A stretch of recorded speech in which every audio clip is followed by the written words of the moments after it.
Assalamualaikum warahmatullahi wabarakatuh. Berjumpa lagi dengan saya Muchle yang akan menyampaikan banyak cerita untuk Anda. Kali ini saya akan menyampaikan kisah tentang asmara yang aneh. Memang asmara bisa menjadi aneh, bahkan bisa berakibat kepada kematian. Sang raja mempunyai anak yang sedang sakit. Sakit ini tidak jelas sakit apa, karena semua sudah dikerahkan, dokter, tabib, dan pengobatan yang bermacam-macam. Sampai banyak orang yang ikut terlibat untuk mengobati, akhirnya raja pun membuat sayembara. Maka berduyun-duyun ratusan orang mendaftar untuk mengobati sang pangeran. Namun tidak pula ada hasil. Nah, Abu Nawas dengan kecerdikan dan kepandaiannya mencoba mengobati sang pangeran. Maka orang-orang bingung, apa yang bisa dilakukan Abu Nawas? Sementara yang lain mempunyai peralatan canggih. Abu Nawas tidak mempunyai apa-apa, kecuali nekat dan akal yang sehat.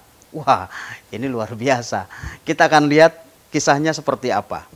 Abu Nawas diterima untuk mengobati sang pangeran. Lalu dia diizinkan masuk ke sebuah kamar sang pangeran. Tidak banyak yang dilakukan. Dia hanya saling pandang. Pangeran dilihat oleh Abu Nawas. Begitu pula Abu Nawas memandang sang pangeran. Lalu Abu Nawas membuat permintaan.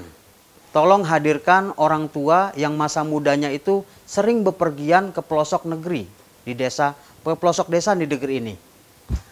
Maka dikabulkan permintaan Abu Nawas. Hadirlah orang tua tersebut. Abu Nawas menanyakan beberapa hal.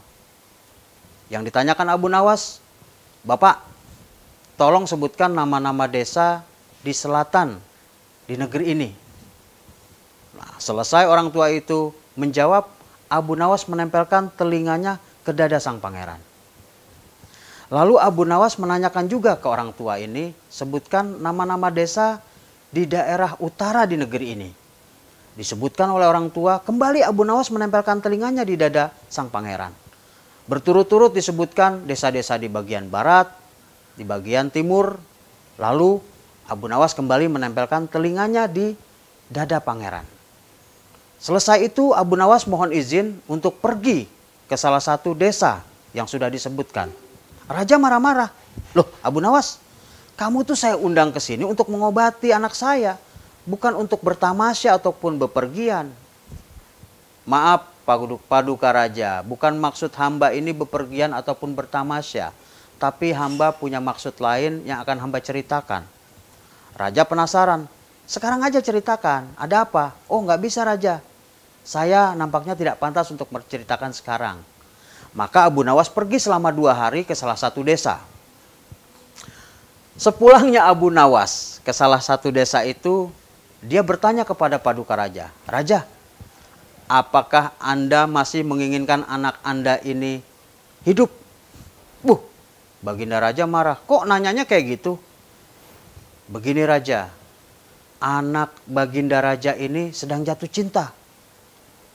Raja heran, kok bisa tahu Abu Nawas?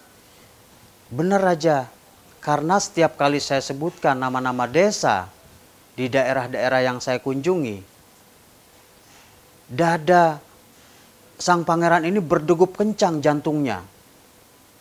Pada saat saya menyebutkan nama sebuah desa di bagian utara. Tapi pangeran ini tidak mau bercerita terus terang kepada Baginda. Baginda Raja tambah heran dan bertanya, terus saya harus bagaimana Abu Nawas?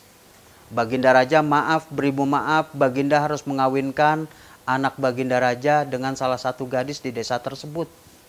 Kalau tidak, Baginda, mohon maaf, cinta itu buta. Tapi kalau kebutaan itu tidak bisa diobati, maka bisa berakibat pada kematian. Begitu. Rupanya Abu Nawas ini memang cerdik. Dan karena persetujuan ayahanda, sang pangeran pun berangsur-angsur pulih. Ternyata dia sedang dimabuk asmara. Asmara memang aneh. Assalamualaikum warahmatullahi wabarakatuh.